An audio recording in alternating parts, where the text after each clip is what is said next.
Introducing Alien vs. Predator for the 64-bit Atari Jaguar. You might not want to play it alone. Ah! Mom.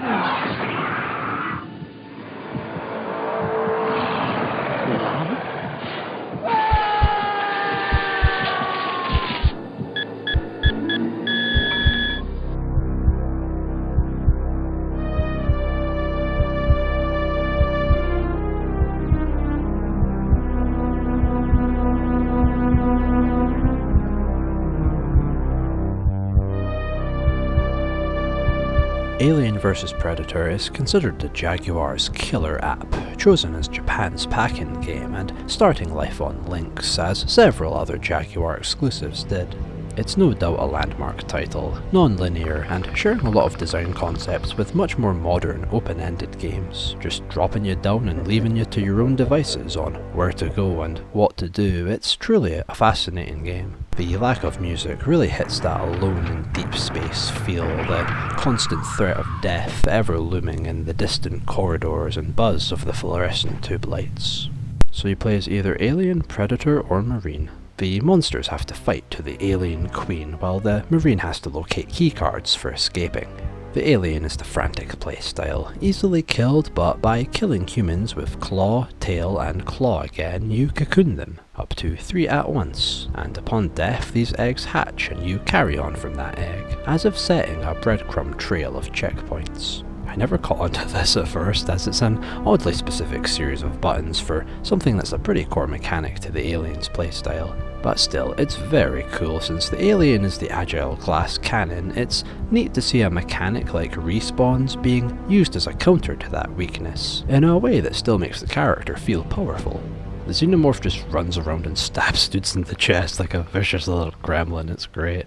The Marine's gameplay is like survival horror. Shoot, find health, ammos, and just explore the floors, rooms, and vent shaft shortcut mazes to hunt down the keys. While the Predator is like a tanky stealth action game, with his cloaking ability letting you sneak around enemies, but needs to be balanced out by only killing when invisible. There's like this honor system, where later weapons are locked until you reach a certain number of kills without using the invisibility.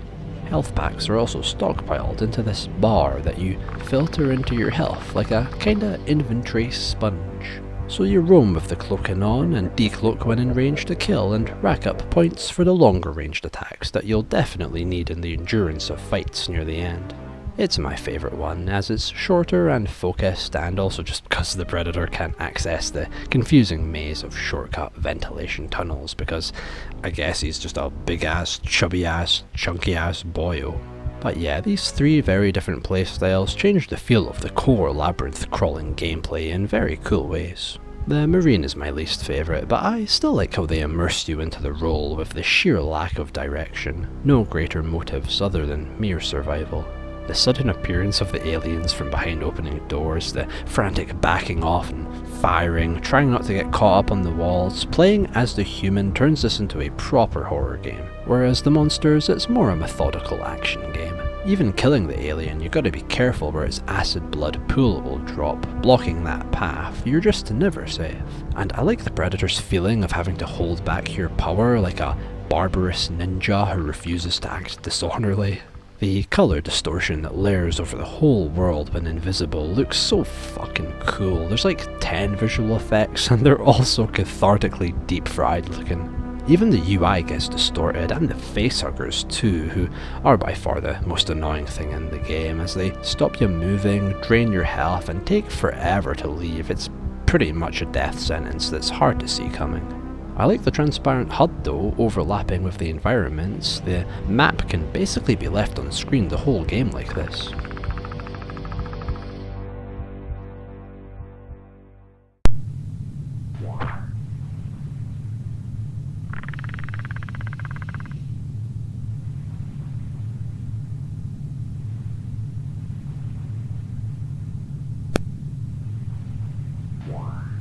What on earth got a hold of this guy?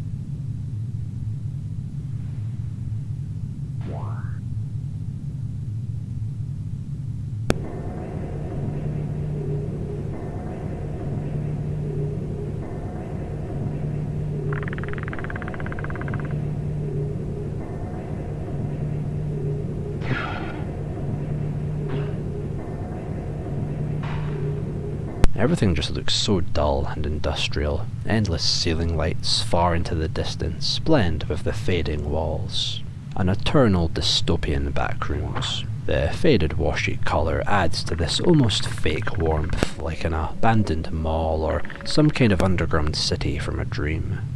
The slightly jilted sprites only add to this eeriness. The way rooms are almost sectioned off in shapes that vaguely imply setting, like sleeping quarters, and the sheen white labs connected by strings of large windows, make this clinical testing area of stretching hospital wards. Then there's the huge open space near the bottom, like a docking or storage area full of exploding barrels and smaller bay rooms, the fluorescent lights softly glowing like a distant murmur.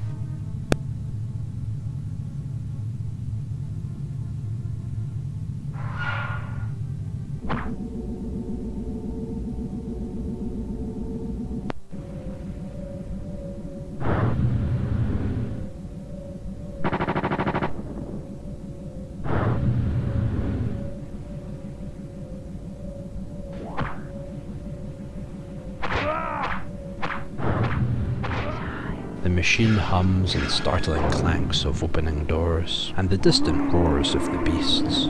All the screechy, grating ambience creates that fear and loneliness.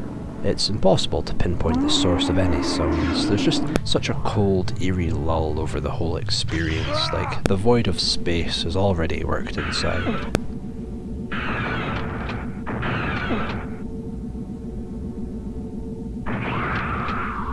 It's a game you will feel lost in, yet you will want to feel lost in it. Like a futile struggle, it's a great testament to the feel of the films.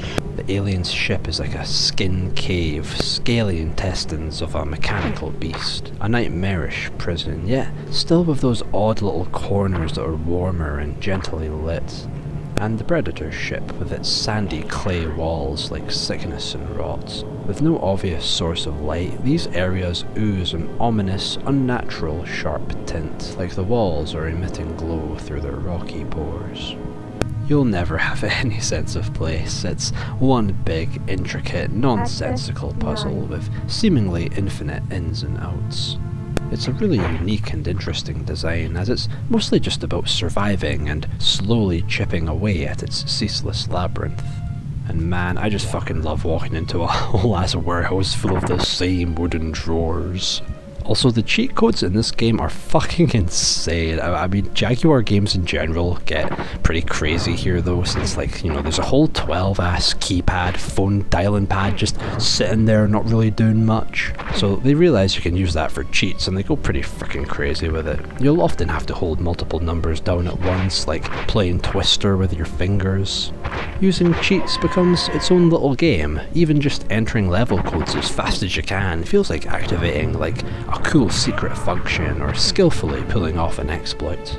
Makes me wish that Jaguar had some sort of like rhythm game or something just made for specifically playing with the number pad. But yeah, it's like you spell out banana to enter cheat mode, and then you hold down a bunch of other numbers while entering shit in this crazy sequence, and god damn it dude, I just want some more fucking health. So yes, this game is awesome. I really like what it's going for, even if I'm not that mad about the game itself. It is undoubtedly unique, ambitious, and very immersive, but I'm just not into intricate mazes and the sort, but that's entirely a me thing. But ayo, let's take a peek at the game's beta, since it's quite readily available. The black minimalist title screen is a very noticeable difference, as well as the HUD and the gun, and best of all, the way the Predator just fucking stands there jump scaring you at the door, yet being so polite about it. Like my guy's trying to sell me life insurance, or a monthly subscription to Men's Health, or just getting funds together for his church's upcoming August crafts fair. The way he chases behind you like the freaking weird kid following you straight out of the bathroom cubicles that one time in school, to even the cute little face hugger getting in on the shenanigans too, god damn. This beta shows the immense labyrinth survival gauntlet was clearly here already, and even if it's not my kind of thing, this game is cool as hell, and I wish the Predator and his body horror shipping yard ass half lit hotel space bastille all the best success.